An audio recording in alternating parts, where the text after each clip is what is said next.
What's good, everybody? It's your boy Sammy Socialite, and I am here today to discuss the Falcons 2024 NFL Draft. So, as you know, I've already released my first episode talking about the first round pick 8, Michael Penix Jr., quarterback out of Washington.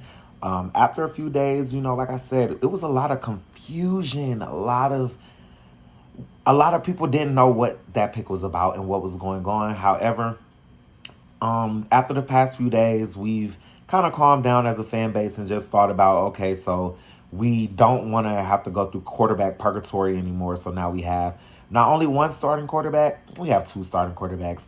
So I get it. Sorry, Kirk Cousins, if your feelings are a little hurt. Michael Penix Jr., sorry if you thought you was going to come in the league and win Rookie of the Year. Both of y'all have reasonable gripes. However, we're going to keep it going for the best. And while Kirk is recovering in preseason and training camp, we get to see Michael Penix Jr. and see all the magic that he does. And he's already going to get a chance to get a start with the starters he will eventually be playing with. This is not about the draft, but kudos to Kyle Pitts for getting his 5th-year option picked up. I'm so happy that we picked up that 5th-year option. That gives us a lot of flexibility moving forward with our offense. So, this is the draft day scratcher, the head scratcher on Friday. Friday night, everyone's sitting around. We're watching the draft because it's like, okay, we got Penix Jr. Now we're going to get some defense. So the Falcons trade up on day 2. They trade up from a spot to pick 35 to pick up a defensive lineman, Rook Ororo, from Clemson. Now, he said you do not pronounce the H's in his last name, so I pronounced it correctly. So if you need to know how to pronounce it, it's Rook Ororo. Just like Storm, honestly, Aurora Monroe. So his name is Rook Ororo. He's a defensive lineman from Clemson.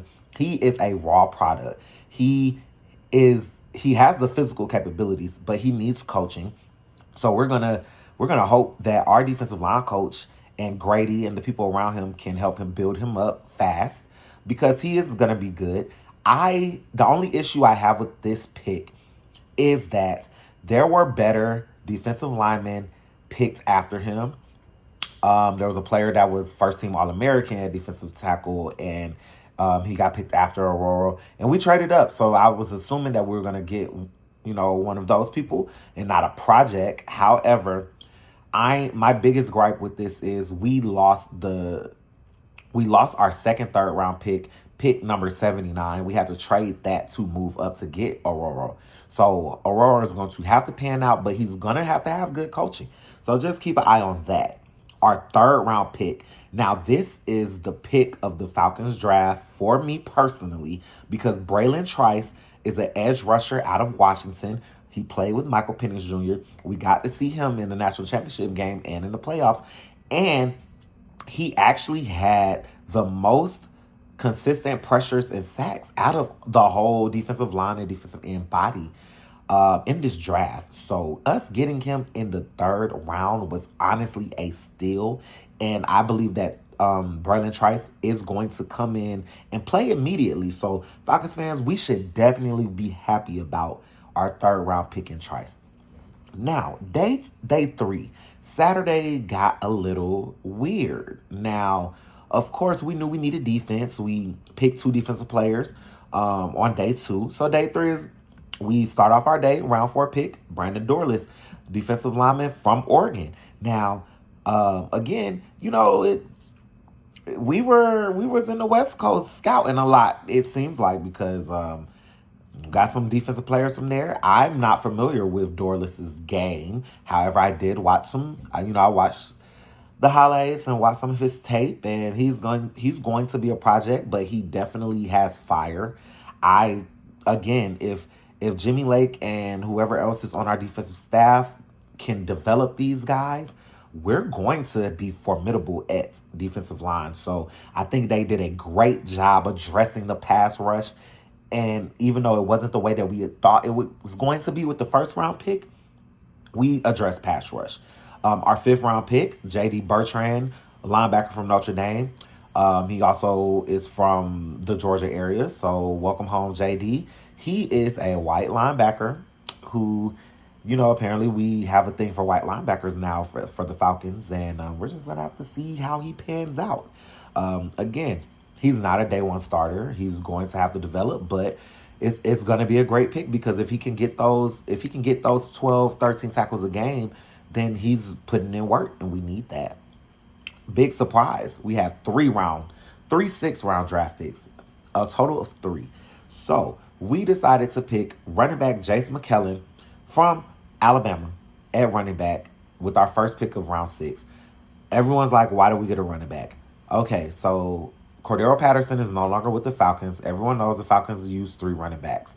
Most NFL teams actually do use 3 running backs. So the pick of Jace is not a surprise. And it's actually a great pick because Jace was the leading rusher from Bama. And he's a good back. And we always need depth on special teams. So I'm looking forward to Jace and seeing what he can bring to the team. Now, we picked literally our next pick after Jace, which was pick 186. And Casey Washington was picked 187. We drafted Casey Washington, a wide receiver from Illinois. Now, Casey Washington is a big body wide receiver. He's going to add to the depth. Of course, not a day one starter because that's not what we needed him for. We just needed wide receiver depth. Apparently, that's a wide receiver they liked. And our last pick in the 6th round was Zion Luge, a defensive lineman from Georgia. And so all you UGA fanatics out there that beg the Falcons to draft UGA players every single year, y'all need to be happy because y'all got y'all defensive lineman picked.